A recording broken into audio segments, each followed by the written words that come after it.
Turn to the Tide is one of the best Netflix shows.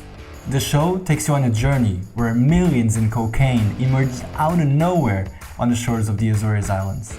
And everyone and their mothers went to the beach to grab some cocaine. The best part is, it's based on a real story that also features the Spanish Mafia, a prison break, a police chase, but most importantly,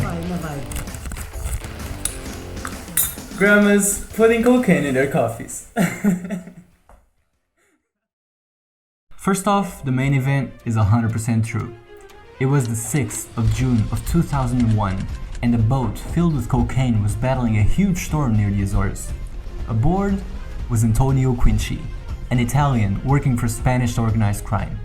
Here he is, a man with 4 different ID cards and a different name in each one. What a legend.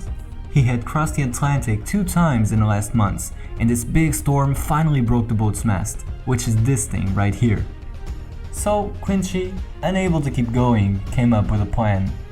First, he chose caves that were big enough to hide the drugs. After hiding, he went to find shelter and land. And then, he was planning to fix the boat, get the drugs back, and get back on track to Spain. Needless to say, plan didn't work. This man eventually got arrested, managed to run away from jail, and was very, very close to getting away with it all scotch-free. But we'll get to that. There were 7,000 people in Rabo, peixe, and just like in the show, most of them were fishermen. It was also one of the poorest areas in the country. Their town is named Fish's Tail because after selling the fish's body, all they had left to eat was the tail and the head. At the time, all the community had was misery, the monotony of day-to-day life, and Catholicism. They were Catholic as fuck. Some dreamed of getting out of there and go to mainland Portugal or America. But the monotony of their town was about to change. On that day of summer, the storm got the cocaine out of its cave. And as the tides changed, everything changed. It's the cocaine. A big crowd took kilos of cocaine home. Some people took carts to get as much as they could. Imagine the feeling of the people who, after living the most impoverished fisherman life, came home with bags of really strong cocaine, worth hundreds of thousands of dollars.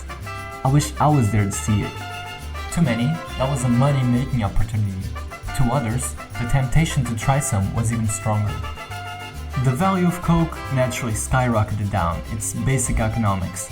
There were a lot of people trying to sell big quantities, and so no one really bought at market value. 1 cup of beer filled with cocaine was $25 for Christ's sake. People started mixing cocaine with their coffees, feeding the animals with it, or even using it like salt or flour. Some kids allegedly also used the cocaine to make the lines of a football field. After the incident, the cops started an operation trying to get as much cocaine back as possible and trying to catch whoever was behind this.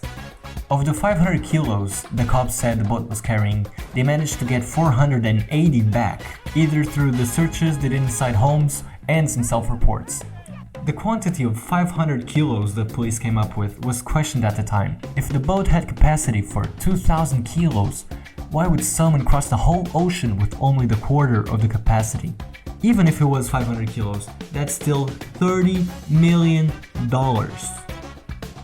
If you spread that among Rabo peixe citizens, that's literally over $4,000 per person. The first and only suspect was our friend, Antonio Quinci. The cops followed him, trying to gather some evidence for a week or 2 before moving in, because his boat was almost fixed and he was about to leave. Surprisingly, according to the police, they were only able to arrest him due to 1 single pack of 1 kilo of cocaine hiding inside the false bottom of his boat. If he didn't have that, he might have been able to get away with it scotch-free. Initially, he cooperated with the cops, but after telling them where he initially hid the coke, he quickly stopped and went into defensive mode. In my opinion, he got word that outside help was coming, so he decided to protect himself instead of cooperating with the police. He got a 10-year prison sentence, but of that 10 years, he served a grand total of a week and a half.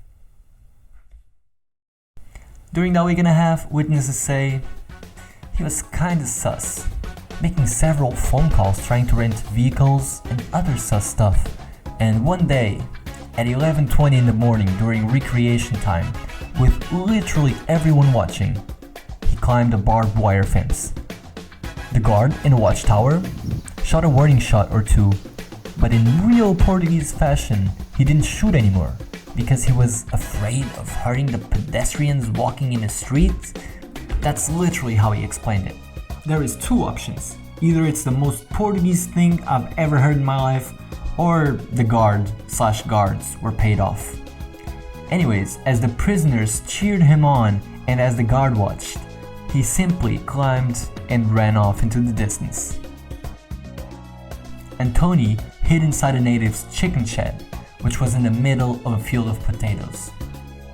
How do we know this? Well, the cops, with the biggest stroke of luck of their lives, actually managed to catch him while searching for cocaine. The cop who found him says he was about to leave the shed until he thought he saw something under the hay. When he went to check, it was not cocaine, it was the fucking jackpot, it was quinchy. He already had a fake passport to get out of Portugal, so imagine if they didn't catch him here. If some fisherman actually found the cocaine and reported it to the police, sometimes being worth hundreds of dollars, 1 kilo was a minimum of $60,000. Imagine how many didn't find like 1 or 2 or 3 or 10 kilos of cocaine and didn't report it, and got a lot of money for it. According to a rumor, 2 people in Rabo sold so much cocaine that their car seats became white. Those 2 nowadays have legendary status. In a nutshell, there was a huge impact on health. Besides the hundreds of overdoses, many got addicted and searched for heroin after the cocaine ended. Rabo is nowadays one of the towns in all of Europe with a higher percentage of drug addicts. This show made me proud to call myself Portuguese. Portugal cinema is filled with soap operas, which is novelas, and the soap operas always are about the same topic, the same actors, they're always famous. There's nothing new, the same boring camera angles, always recording like Lisbon and other places. For me, it's always similar or the same, and it's hundreds of episodes of the same thing over and over again. And for once, Portuguese cinema was original. Augusto Fraga, which is the Azorian guy who made Rabo, says that the difference between this and the other soap operas and other Portuguese cinema movies and stuff is not the Netflix money, but it is the mentality that went behind making the show. And I hope more shows like this come. Thank you very much for watching until the end, and check out my other content. Click on it.